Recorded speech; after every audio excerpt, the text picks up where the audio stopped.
Morning, David. Morning, Pam. How are you? Not too bad. How are you? Very good. So when is the move? Do you know? I'm not sure yet. I'm supposed to be there by July, Oh, but okay. I'm trying to see if I can push it back a bit. Oh, nice. Yeah. Rose joined. Hi, Rose. Good morning, everyone. Morning, Manny. How are you? Good. How's everyone doing? Good. Okay. Good.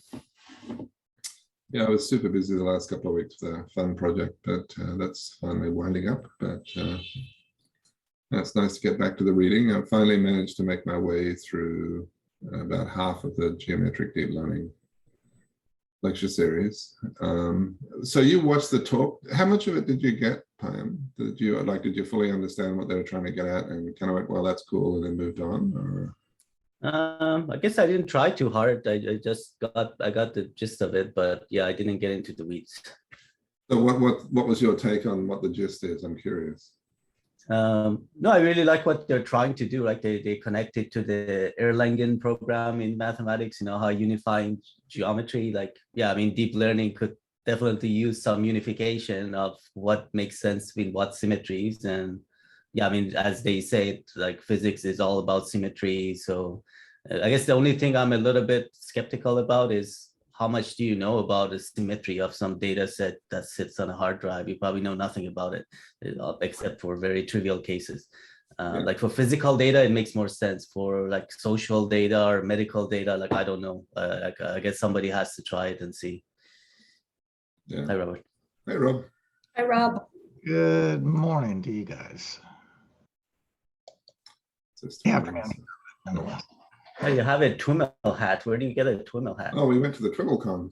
Oh, okay. In person? Yeah. Or you get it mailed before to you? COVID. Oh, okay. Yeah, it was fun. It was fun. No, it was a great conference. I've fallen way behind on listening to his podcast. I'm sure they're still good, but I just got lost in the weeds of all the other stuff. So I come and go in spurts. okay. No, I was just saying to the others, Rob, that I've kind of made my way about halfway through the geometric stuff. Have you had a look at any of it, Rose?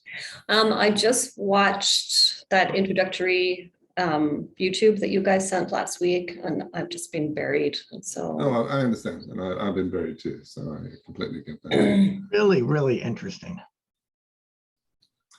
It's the first attempt I've ever seen where they're trying to explain deep learning in a way that I actually understand. But that just means doesn't mean much, because others obviously understood it very well, but it's always been inaccessible to me. So Yeah, and the notion of the circulant variants or circulant matrices I thought was particularly cute, because I was trying to think, gee, how would you represent this in there? Okay. Yeah, no, it's really, really cool. And also their idea about deep sets, and I like it. That was inaccessible to me. I kind of understood CNNs because I spent my whole life doing computer graphics and image analysis, but deep sets, now I actually understand what a deep set is. Wow. how challenging is the class?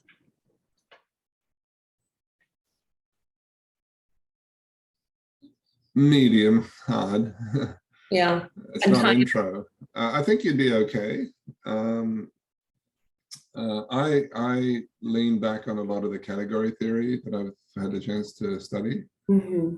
And that helped a lot in a lot of the stuff, because I didn't. Do you have a kind of a working understanding of set theory, like at the high level? I mean, I did at one point. I think it's a totally different thing when you're taking a class, right? That's for people who do it all day long. No, actually, they keep that kind of stuff really high level. Yeah. The thing that I haven't studied, which I'm kind of guessing at through category theory, is group theory. So did you do group theory? Mm-hmm.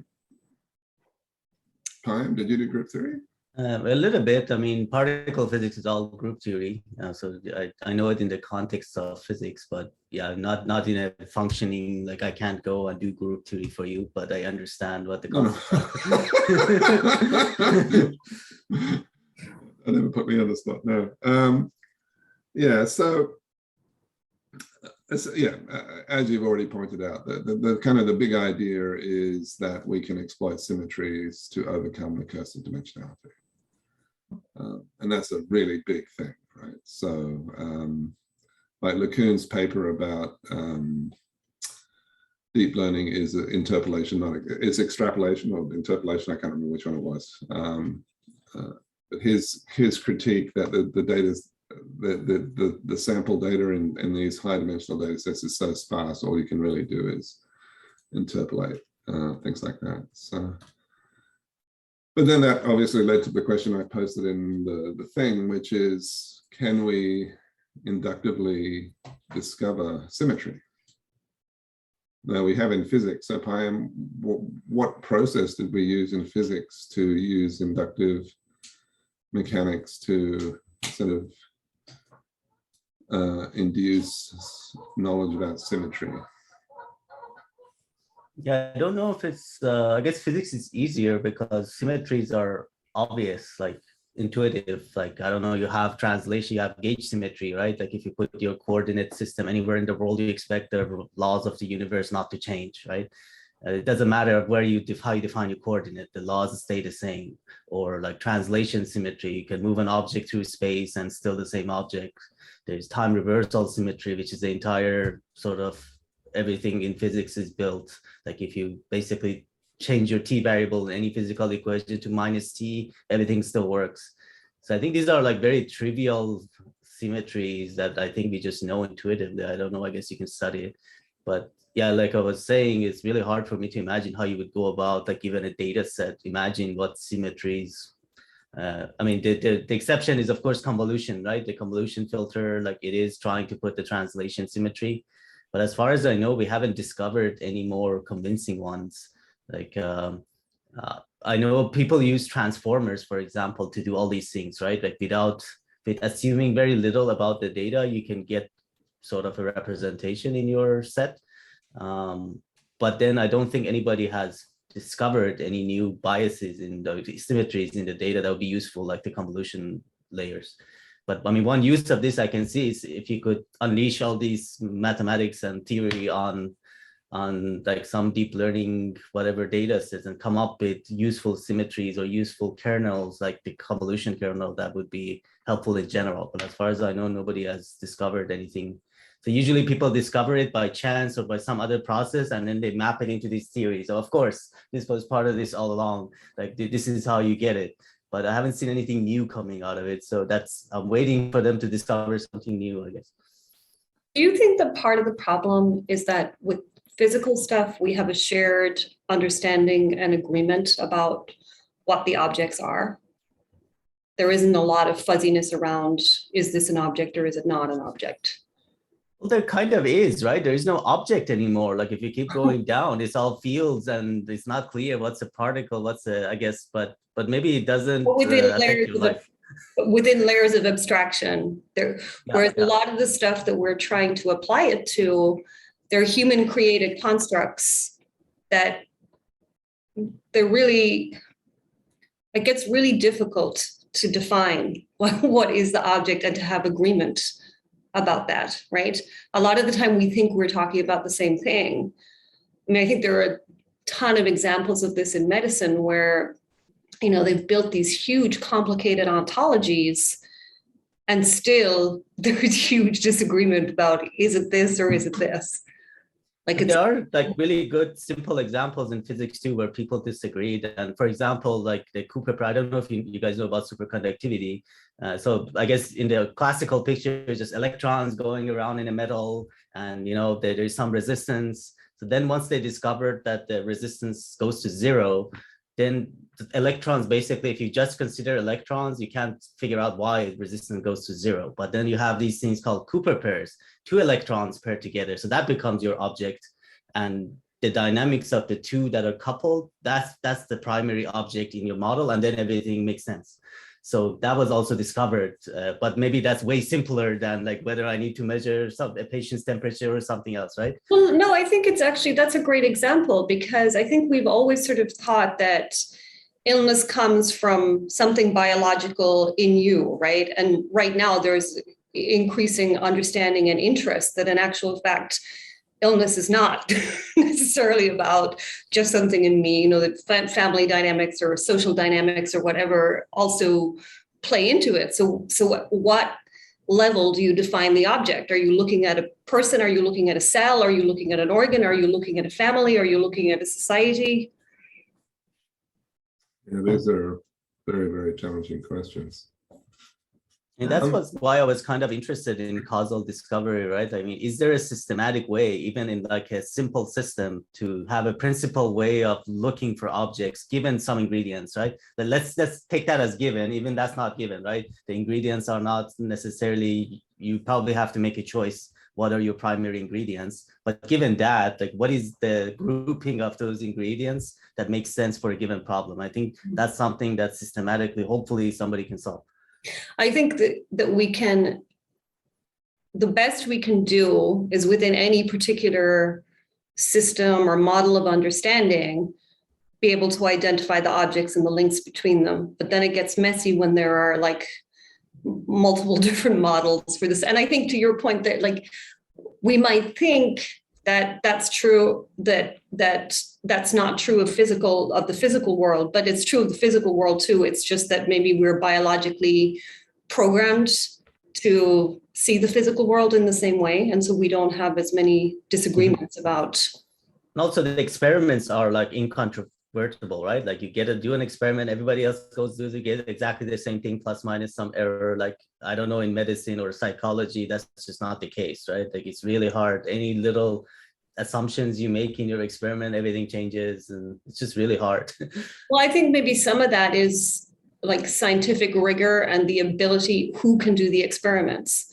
Because the reality is that a lot of the time, even in medicine, like if you're in one area, you don't really have the ability to go do the experiment in another area and challenge somebody. You might look at it and be like, that doesn't really align with my experience with this, but it's very hard to go back and try and, you know, challenge everything within that specialty or even conduct the experiments yourself. And so in order to get to the point where you can do the experiments and participate, in my mind, you've already been, this is a terrible thing to say, but you've already been brainwashed a little bit, right? Like your view of the world, you've really solidified your biases at that point in time. And it's very hard to question the model. Mm-hmm. Yeah, this is the paradigm problem that Kuhn obviously identified. Yeah. If we can find ways to get around that, right, to just demonstrate, well, and I mean, I think we sort of talk about that with the causal discovery and, well, all of these graphs are possible given this set of data. Like maybe this works in this situation, but we need to switch to a different model in this situation. So I see it as a kind of a three-tiered cost model. The cheapest is deduction, which is, well, I already know this, so the answer is this, right? So I deduce it from past knowledge. I don't have to do much. I just have to kind of think about it, you know, have a perception, and then enunciate my perception. And then we move to induction, which is very problematic, as we all know. All right, but we move to an inductive model, which is more expensive, but you know, we have a hypothesis, we do a bunch of tests. And then if the tests don't openly contravene the hypothesis and we don't have a better one, then we work with that, right? And then the most expensive of all is the abduction, where we essentially discount every other possibility and are left with a handful, which, because all the others are wrong, must therefore contain the set of correct things if such a correct thing exists. Is that what abduction is? Maybe I misunderstood. I thought abduction is you come up with a theory that explains what you observed, and that's it. You don't say anything about discounting other theories. Okay, so absurdia abductum then. Sorry, I used the wrong term. I thought that was synonymous, and I obviously wrong. Well, I could be wrong too. No, I could be wrong. No, I could be wrong. Anyway, basically deduction, induction, and then abductio absurdum. Machine learning is inductive to a degree and deductive to a degree, and this is what came through from geometric deep learning to me, which is when you build a deep learning model, even as CNN, you're making an inductive claim that, you know, pictures are where the cat is in the picture doesn't matter, right? And so maybe it doesn't in some applications, but by making that claim, you dramatically simplify the model and can get to an answer. which builds confidence in your model, but kind of sweeps your underlying assumption under the rug.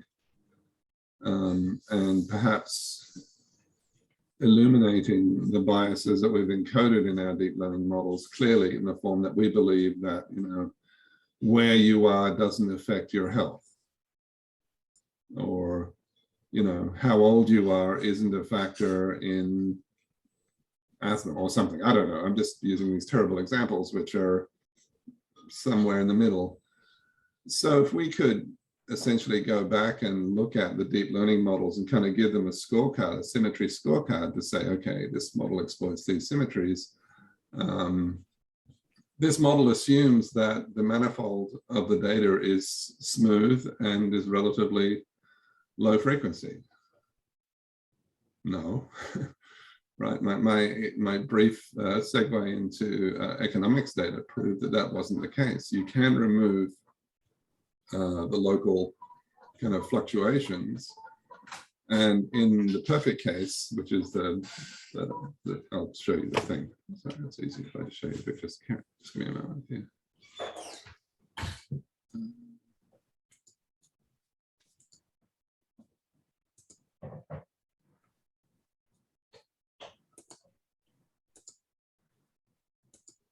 Share screen.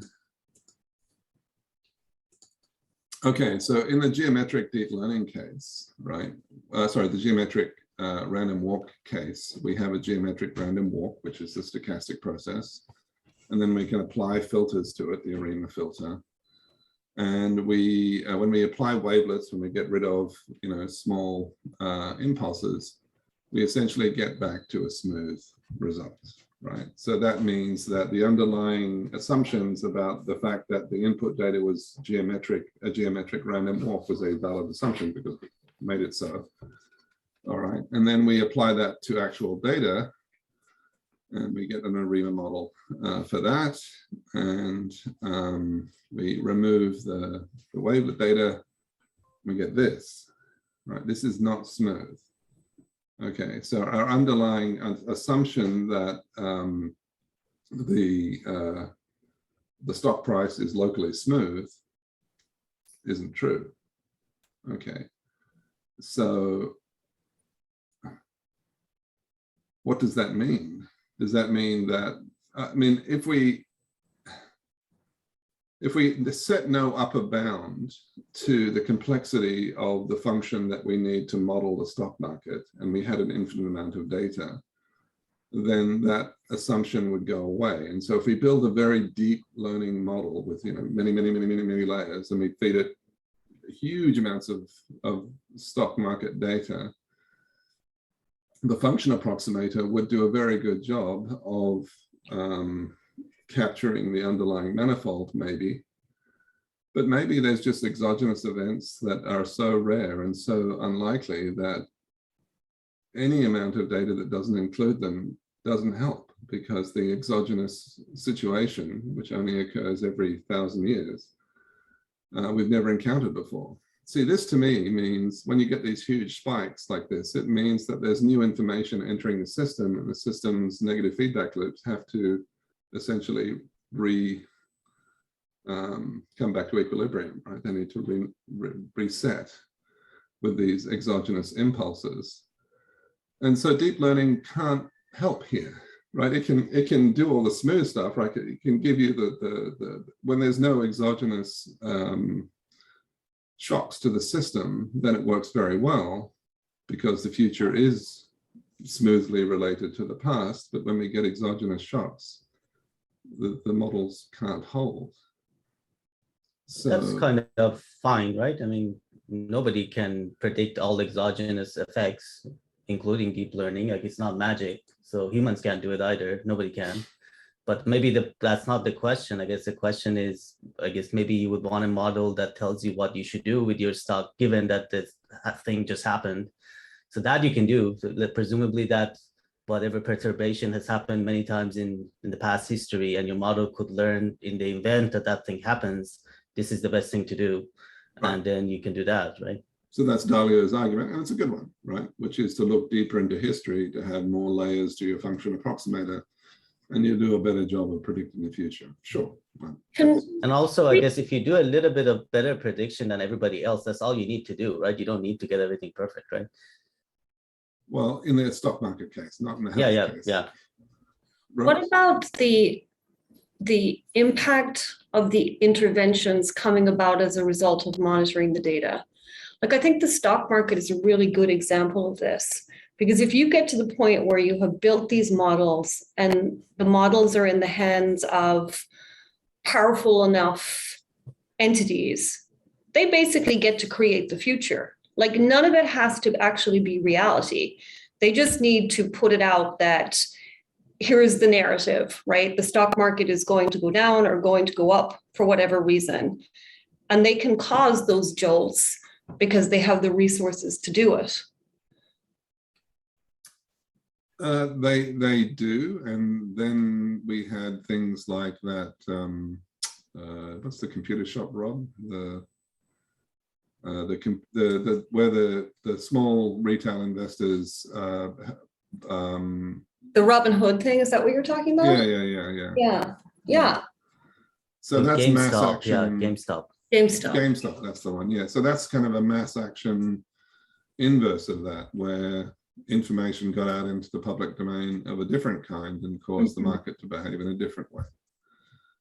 So I guess the point I'm trying to make with this is sometimes we think we have the right answer. And I don't think a lot of the time we have the right answer. We just make it true. Because we get some form of consensus and behavior acting upon that, and then it basically creates it. It's like the Stitch Fix or Netflix, right? Is it truly that we all love these things, or is it just that it makes it popular and then it's in front of you and you have no choice but to go down that path? It's the Apple model, right? Like, they don't go do user studies. They make something and then they convince you need it, right? Yeah. Yeah. Yeah, I mean, part of it is what is the objective function, or more precisely, what is it the question you're trying to address? Because, as Pine mentioned earlier, sometimes doing a little better than the alternatives is all it takes. I mean, we've all probably had the experience of being in a room and talking about, some aspect of machine learning, and then everybody else kind of comes quiet and they start to listen to you. And it's like, you don't really have to know a lot. All you got to do is know more than the other guys in the room. Well, again, it depends what you're trying to do. Yeah, but kind of winding back to some of David's original questions. This whole notion of symmetry, I guess I view it a little different, because it's made me think about, on a much more substantive basis, what is data? So is data really sort of a collection of symmetry related attributes? So in other words, is it the attributes, the symmetry attributes that define what we call data? So, data then in that sense is just a label that we kind of attach to some of these characteristics. So, the things that would be relevant then, if you look at even simple autoencoders, I mean, that's kind of capturing that symmetry notion, because you're trying to take the data and you're trying to reconstruct it, or, a GAN or something. And by the mere fact that we give the data a label, we're already kind of down the symmetry road, right? Because, that's a temperature, is it? Okay. If you say so. I think before you ever have data, you need to have an idea about what the thing is, right? So that you can then go measure it.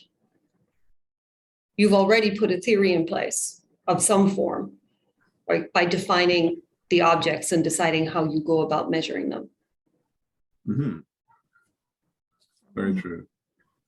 So this makes the whole AGI argument somewhat perilous, because you can't, once again, you get stuck in an inductive loop where you need, the unmoved mover. And I mean, that's not a reason to not ever do anything, but it's again being really clear where you can do something and the inherent assumptions that have come along with the data set that you're using, right? To say that, oh, well, we learned it from the data before you ever got to data, you must have had some idea about what were the important objects. You've Right. already encoded a whole ton of bias before you ever start. correct. And so I don't think that that's necessarily a bad thing, right? If you're trying to solve a particular problem in a particular area. But when we believe that this has to be true because the data told us it was true. But I think there are degrees, right? I mean, you hear the term like data-driven approach as like the next big thing, that everybody's doing data-driven approach. But maybe it's an improvement compared to the way things were before. Like you were sitting on, let's say, billions of user data. Somebody came up with some intuitive way of how users want things, and they came up with these ways of selling them, and then nobody bothered to look at the data. Now you go look at the data and say, oh, some of those things you thought are actually not correct, and you can see it so that's a data-driven approach, and I think it's valid. But then you're saying the next step is to then go question the data, and so that's like another level. But I think still looking at the data is better than not looking at the data at all, just because your features might not be the perfect features. Maybe it could backfire, right? I totally understand. Like in medicine, if you measure the wrong things, you could totally come to the wrong conclusion, and it could be catastrophic, right? Right. Like if you think about some of how we come up with a diagnosis, right? We have like a lab result or something that somebody has said, this means this. And a lot of the time they've said it, like a lot of the core foundational stuff, these tiny studies with like 10 people in them, right? And then we just build on top of that and build on top of that. And so it's very circular logic. It's very self-referential in a lot of these situations. And it's like, how do you undo that, right? Like, and go say, oh, no, we've picked the wrong objects. We're looking at this at the wrong level. But maybe a good step would be like, it's not whether we get this wrong or right using this self-referential thing. It's how do you correct it when you're wrong? I guess that's the more important thing. Like if you have a mechanism, okay, you do this thing and a bunch of people died. Now you know you were wrong. So you go back to square one, try something else. As long as it doesn't keep building on top of and you have no idea what's working and what's not, that should, at least in the long run, correct itself, right? I mean, look at chronic illness right now. Right, like more and more of the population have more and more chronic illnesses, but we still are defining everything in terms of the way it's done today. Like, when does that change? How does that change? Like, it gets to the point, again, when there are like entities that are large enough and powerful enough, like how do you turn something like that around?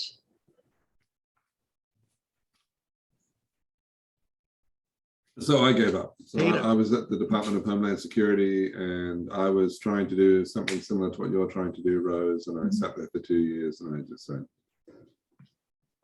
nope, it's not going to happen. I walked away. Fail. I couldn't do it. I couldn't integrate the data at the DHS. It's not possible. Because everyone was in their own little paradigm, and I didn't make any progress. So I just kind of walked off.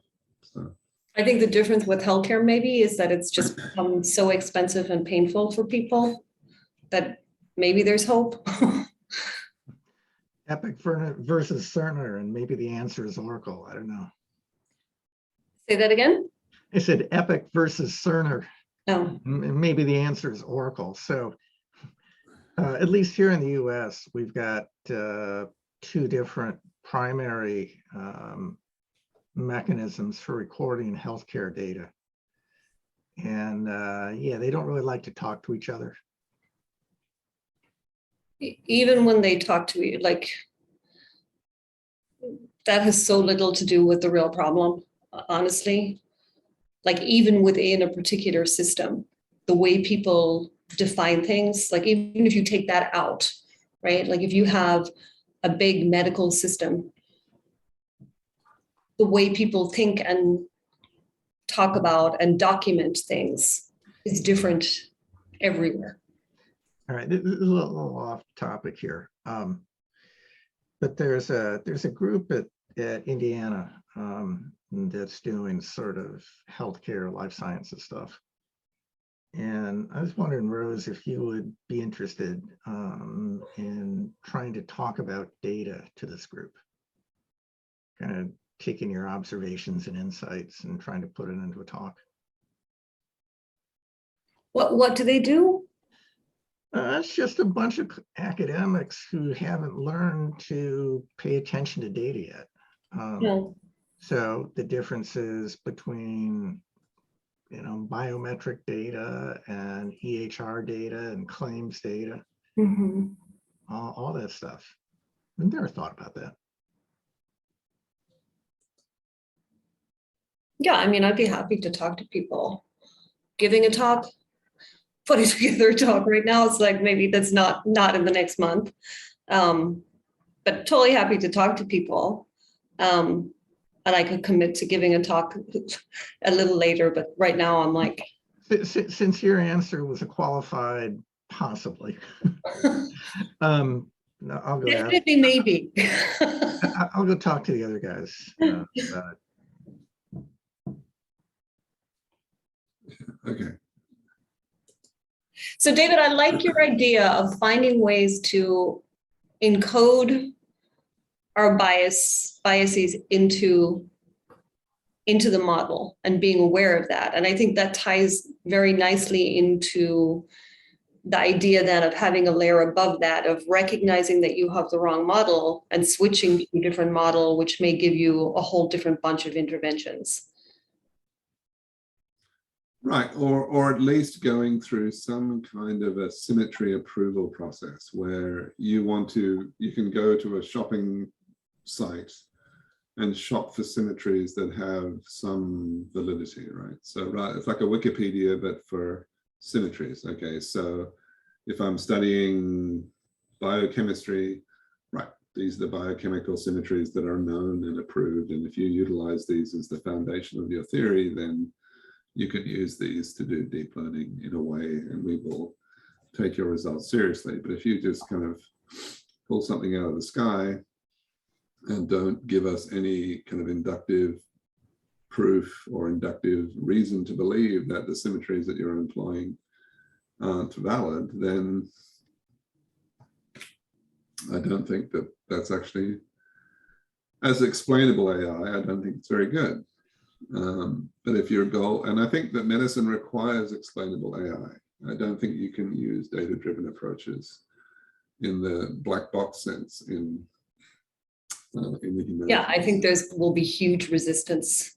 Yeah, I mean, I ran this. I ran the to predict or explain paper by my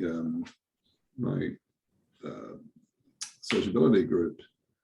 And they all came down on the side of explainability. It doesn't matter if it's wrong, but if we can explain to people why it matters, then that's what's important. So it's not about being right, it's about being able to tell a story. I'm not sure I buy that, but yeah. We all sort of squirm a little bit. So, yeah. I wish there was a concordance between them. I just don't see it. So Priyam, I'm going to challenge you a second. You don't bias, but if you think about it in terms of what I was saying earlier, that if you are powerful and influential enough, you basically can make the predictions true. In some cases, I guess I am biased, but like no matter how powerful you are, you're not going to make a physical theory results bend your way, right? So you can make up as much story as you want. You can maybe slow down size by a few decades if you're like a famous person and you really, really like your method and not something else that works better. You can do that, but it will never stop it. But maybe in politics and I guess other social things you could. I mean, I don't buy it. Like, I don't think it's a good, I mean, that sounds like something that would be like a doctrine of like Fox News or something, right? We don't care about the truth as long as you tell a good story and everybody buys it. Like, No, come on, that's the New York Times. well, that too. I mean, they're equivalent to me, just on the different wings. Like they're exactly equivalent to me. I don't see a difference.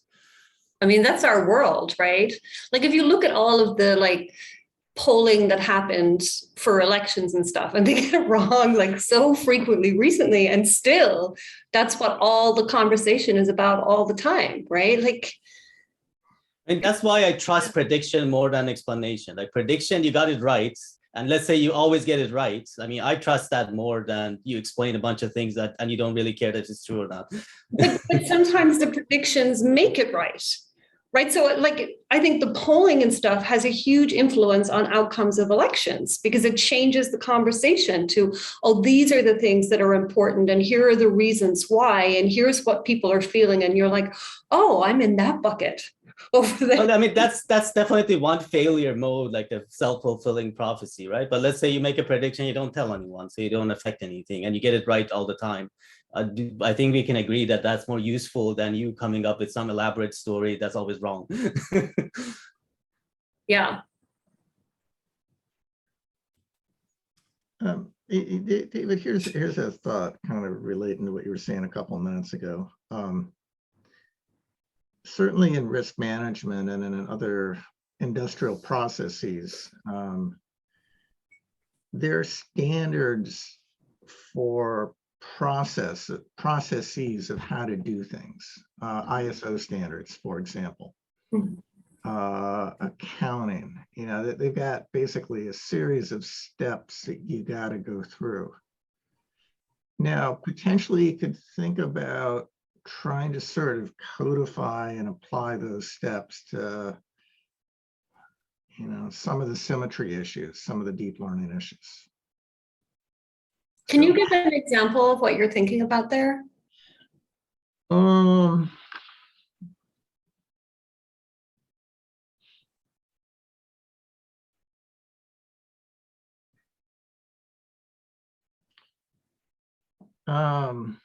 Okay, so let's take a medical setting. Let's say that there is a specific diagnosis that leads to an assessment that you are suffering from some condition, right?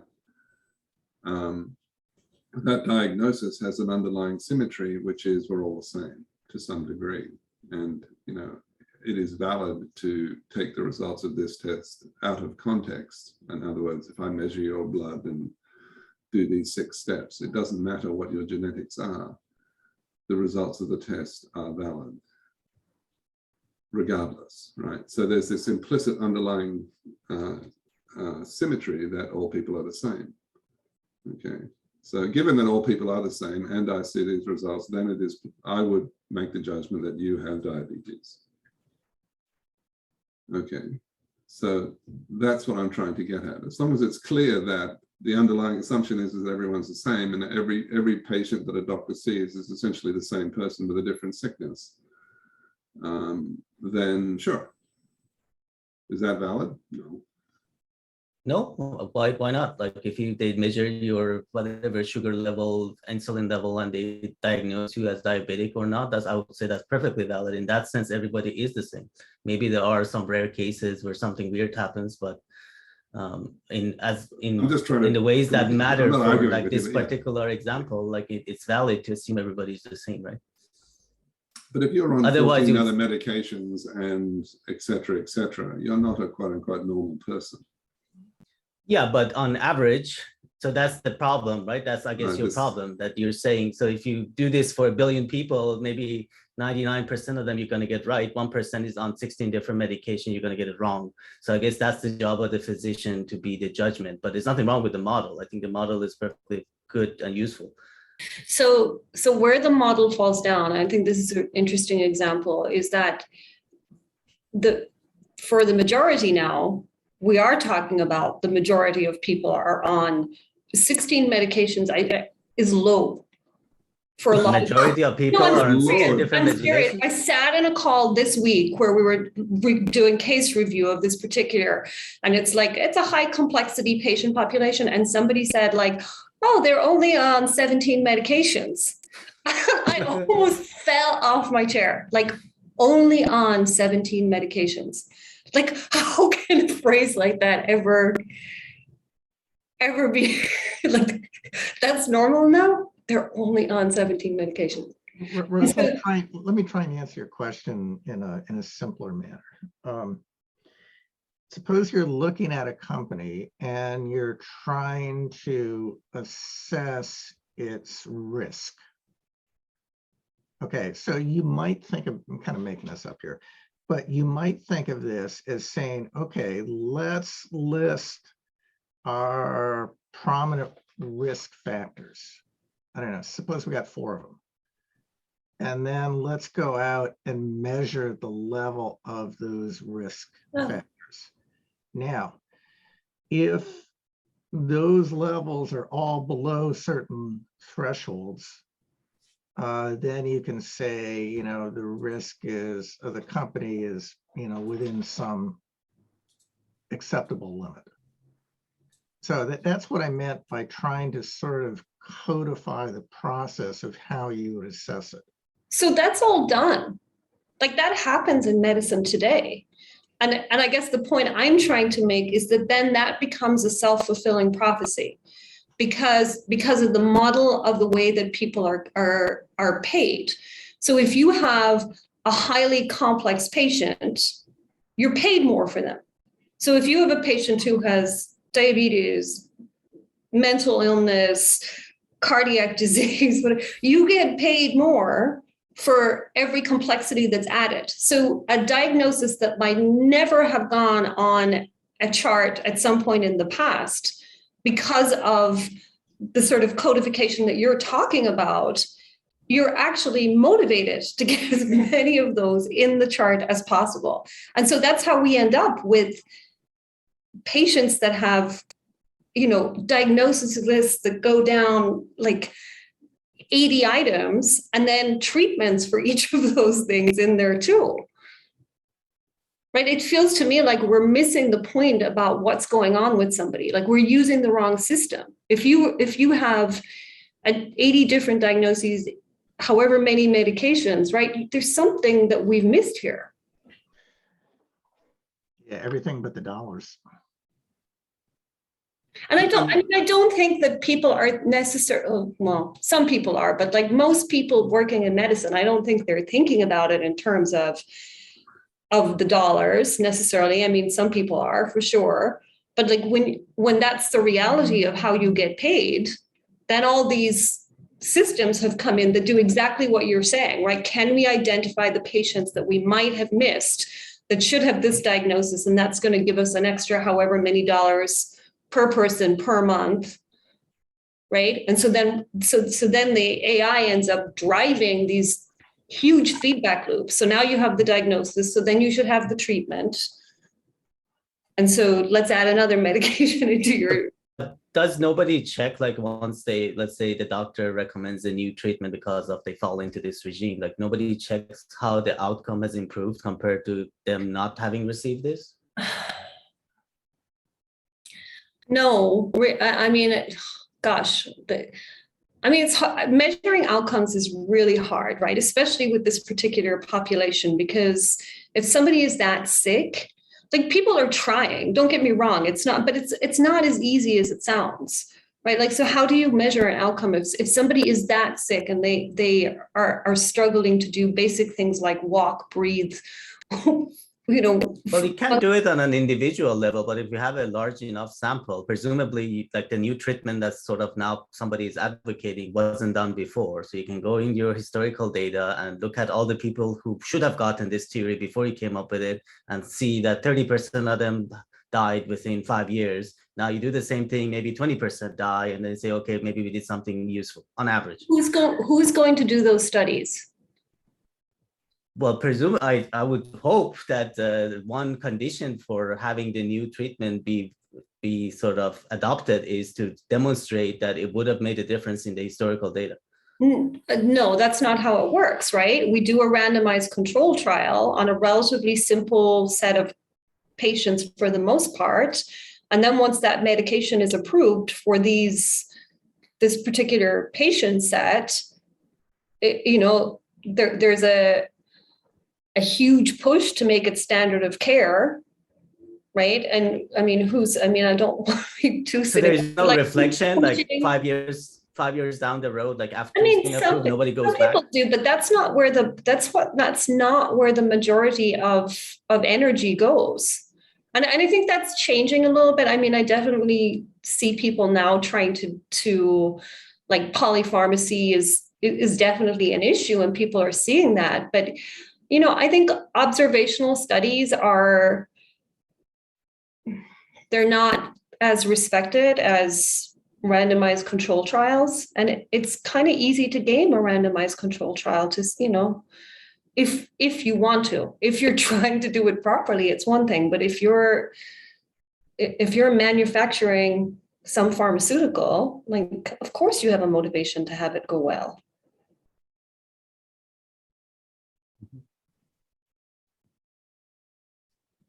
Very disturbing. Yeah, Lex Friedman had a couple of podcasts, one with the CEO of Pfizer, and then one follow-up with a guy who sued Pfizer, like he was a high power, like a doctor, and then he sued Pfizer for something. Like the things they talked about was like legitimately scary. Like there's like, it was just evil, like the kinds of things they did and they still do. So yeah, it's not a pretty system. It really isn't. And I think even when people think they're trying to do the right thing, I think when you're too attached to what the right thing is, right, there's immediate trouble. And so I guess I don't know. And every discussion we've had, it's like, how do you get around that? Like, does anybody know? Is there a right thing? Like, or does it all come down to narrative?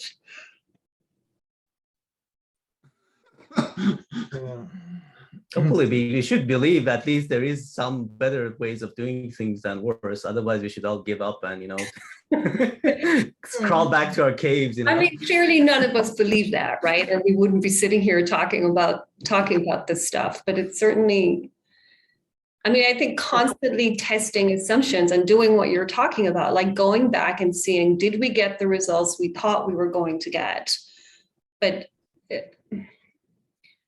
to me, that should be built into the approval process, which is you've been approved subject to 5 years of analytic data that essentially proves there is a benefit, right? So I'm going to challenge you on that, right? Again, if you put a medication out there for a complex population, which is where most of the problems are right now, okay?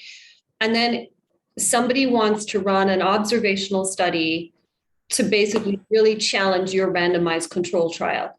Now you're dealing with people who are taking, let's say, for example, 40 other medications. Like, how do you? They're not normal human beings, right? The underlying symmetry that everybody is the same is not true. Like, it's just broken. Right, these are normal human beings, right? Like, what's happened is this is very normal. 16 patients or 16 medications, 17, they're only taking 16 medications, right? Like, is this normal for what percentage of population you would say right now? Like, what are we talking about? I think this is something that's changing very, very quickly. I remember looking at a paper on polypharmacy a couple of years ago, and it's exponential growth is basically what's happening right now. If you look at from the 1980s onwards, it's just like, oh my God. And like, just even look at what's happening with with kids right now. Like, that's what drove me actually to come back and look at this stuff again, because I'm looking at these young women and they're like, 18, 19, 20, 23, 24, 25, that sort of thing. And a lot of them already are taking 6, 7 medications for like stuff that's, a medication is not going to fix this for you. And so, what is their life going to be like by the time they're 70? Like if you're taking 6 medications when you're 23, are you really so biologically broken at 23 that you need that many medications? It doesn't make any sense to me. Is that a failure of doctors for not for prescribing these things? No, I'll tell you what the problem is, my estimation.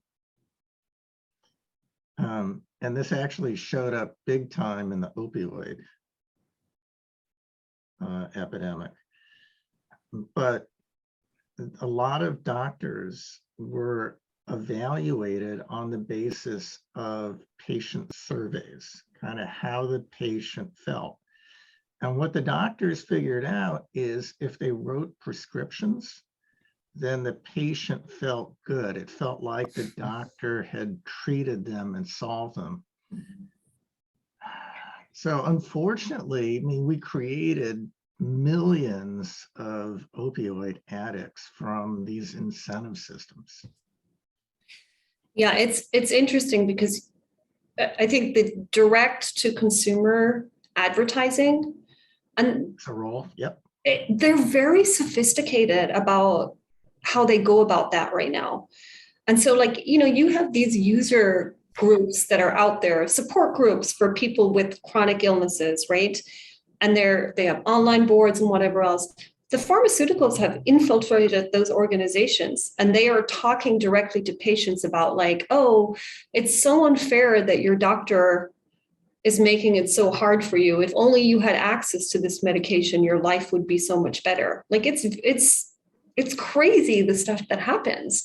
And so then you have an organization that makes it their mission.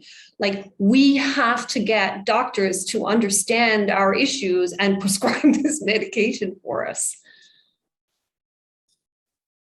Wow, that's terrifying. Yeah, what That's what reminds me of. before we kind Sorry, of go ahead. incentives part.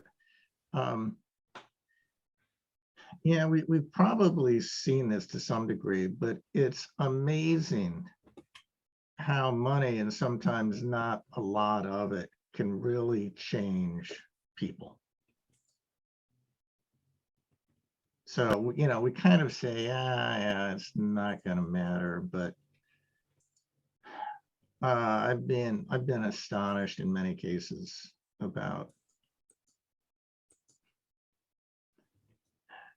the ability of people to, you inject money into a situation and you get radically different incentives and behavior. Yeah, that's not good. I mean, it's a hard problem to solve though. So what do you do? You can't. Well, what we do is we start by recognizing it. Yeah. I also saw that, I don't know if you guys heard about Apple coming up with a new subscription model for the iPhone. So now you can subscribe to an iPhone. It doesn't belong to you, but you pay every month and you get to use your phone or their phone. So I feel like pharmacies are also going down that route, right? Like subscription model, they don't want to cure your disease. They just want you to subscribe every month to handle your symptoms. Well, that's very old, but yes, that is a serious problem. Which I don't think we can actually address. More medications, right? Like, great if I can get you one, but then if one leads to 2, leads to 3, leads to 4. It guarantees you're a returning customer, right? Right? It's beautiful. It's a beautiful business model. It's really not in the best interest of the people taking the medications. Well, on the plus side, they do have an incentive to keep you alive for as long as possible so that you keep paying, right? You see, I'm not even sure that's on the plus side, because I feel like this idea of trying to stay alive for as long as possible is the wrong utility function. But anyway. Well, yeah, so Pine, we're going to see all this stuff rolled out again in the metaverse. Yeah, I'm not looking forward to that. Yeah. Well, that was not the conversation I thought we were going to have, but it's a very good conversation. What were we supposed to talk about? I'm sorry, I derailed. No, don't be sorry. It's very true. Medical stuff. No, this is all related. I mean, you know, as I'm looking at the videos, and I'm trying to understand sort of the minimum layer of mathematics I need to know to make sense of this stuff. And, you know, if that's feasible, well, I'll probably do it. But if it's too hard, I don't know. You know, I'll just go drink wine someplace. So that did start to creep in when I studied that geometric deep learning stuff, which is they kind of lifted the veil of ooh, ah, and just kind of made it plain. And that was very well done. And I'm not dismissing their work at all. In fact, I'm very, very encouraged by their understanding, but it's just a way of moving the problem somewhere else. Like, it's not a miracle cure. Just deep learning is very powerful. I'm not saying it isn't, but there's a whole bunch of humanity that goes into it that's not so good. David, that's my hunch. Yeah, so I was like, causal discovery, I thought was a way of de-biasing the human interest aspect of it, but no. So there's something I've been thinking about. Maybe I'll run it quickly by you. We can discuss it in the future meetings. But so it goes back to your system 1, system 2 like thinking, right? So deep learning, we agree, is a system 1. You give it some input, it spits out immediately what's the answer, whether right or wrong, we don't know. So one area that I think is underexplored is search. So mathematically, this could be like a tree search. It could be any sort of searching through some space. It has nothing to do with learning. It's not necessarily learnable, but you have some options. You can go through it. Like, think of a game like in Go. One of the things advancement that the DeepMind made was combining deep learning with the tree search, which is a classical method to solve the game of Go. So I think we need something like that, and I think we need to learn how to search better. I think that's the next thing that might help. Like, you have a system that spits out some options, but not everything you need to know to make a decision is in the data. So you need to still search locally to some depth in some way, intelligent way, to discover if for that particular situation, what's the best thing to do. And I think combining search with deep learning, I think it would be very important. So I'm learning a little bit about tree search, Monte Carlo tree search, like all this is like the first order of kind of search you can do, right? Like, there's a bunch of options, you go through it and you try all the combination and see which one is better. But in general, I think that's getting closer to system 2, right? You are like thinking, you are weighing different options in a way and then making a decision. It's not immediate from your prior memory or data set. What is the answer? You need to do some further search that you couldn't do before you started the problem, right? Very good. No, I think that's very, very beneficial. And to take that just a little bit further,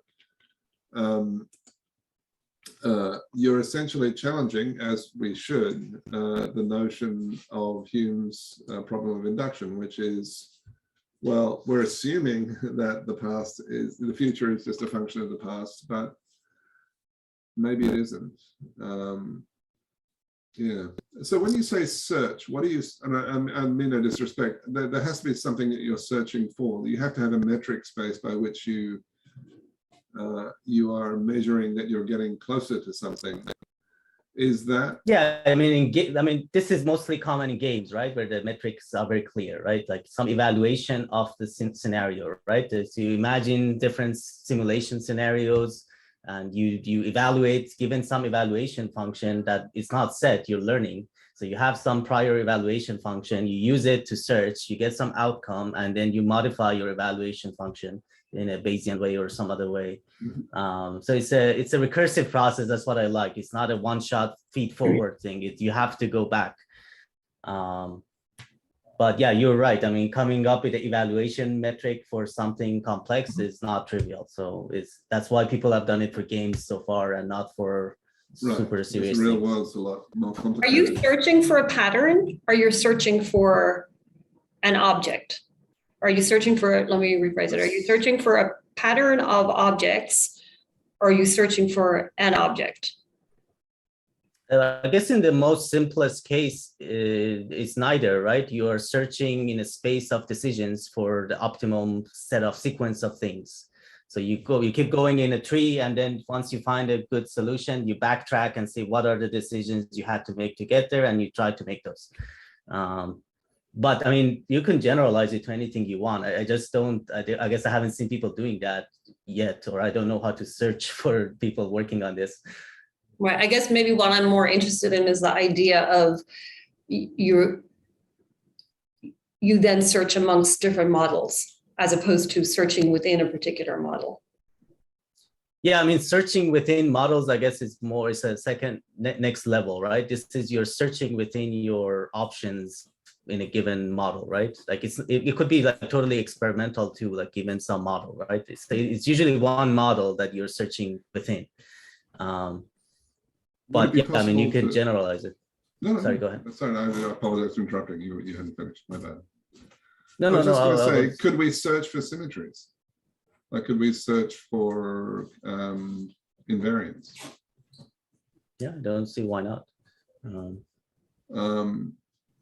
I have nothing against inducing, finding symmetries through induction, because there's nothing better. Right. So I'm not against trying to find symmetries with induction. I just don't know how to do it.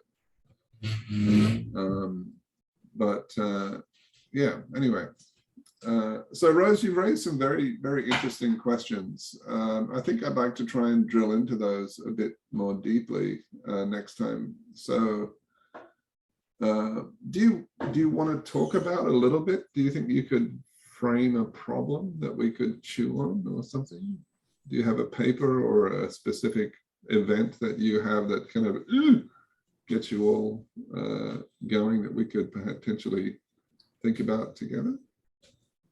Let me think about it, and I'll try to come up with one. Yeah, you just send it out in an email. Just, yeah, kind of a case study, problem description. Your problems are very, very real, and I understand that. And this parasitic cycle that we've been talking about, where drug companies induce the system to consume more drugs, which makes the drug companies richer, which gives them more money to induce the system. These feedback loops. I don't think anyone who is like in the game would deny that they exist. So I don't think there's a kind of a recognition problem, but we don't want to talk about it because then the money would stop. So it's kind of taboo. I don't know. Well, sometimes it's even well-intended. Sometimes it's well-intended, and sometimes I think people rationalize too, right? Yeah, okay. So in asthma, in some of the medications, there is a drug that's addictive that's added to the medication to help induce the patients to stay on their asthma treatments. Oh, I see. Yeah, I mean, I was kind of surprised when I learned that. But okay, so that's done, you know, sort of with good intentions. Then you end up with a drug addict. Well, you're addicted to your asthma drug, yeah. Like if you really put that through a rigorous ethical decision-making, right? Like who would, like it takes control away, it takes agency away from the person who's impacted the most. Because I know I have the right answer and this is good for you and I don't care what you want, I'm just going to make this the case for you. Yeah. Very, very true. I'm not justifying it. Oh no, I know. I know. I think this is what's hard about all of this is that like it's very easy to tell a good story as to why this is so good and why this is important. And I guess it's one of the things that frustrates me the most is so little of our interaction anymore is about trying to unpick the problems. It's about propping up some narrative, right? Which party where do I fall? What are our talking points in this situation? Because this is the battle we have to win. It's stopped being about like, well, let me understand that. I don't understand what you're saying. Let me understand your point. If I give an inch, then before I know it, I'm going to be a proponent of adding addictive ingredients into everything. Wow. Okay. A dark ending, I'm afraid. But anyway, I think we'll have to call it there. But Rose, if you can kind of pose a problem or Okay. something in the next week or two. I mean, I can certainly come up with something relevant to this topic that we can talk about next time. But if you have something in mind, I'd love to bring that forward. So. Okay. Excellent, everyone. All right. Great. Rob, if you have a few minutes, I've got another thing. Pam, you can join as well as the economics thing. It's not really related to this topic, but if you have a few minutes, I'd love to chat to you about it. See you next week. Okay. I Take do. care. Yeah, see ya. Yeah. Bye. Yeah, we can drop off this call if you like. I'm just curious. Yeah, can you call me back and we'll, yeah. Yeah, okay, I'll send you a link, just, Yeah. All right, sure.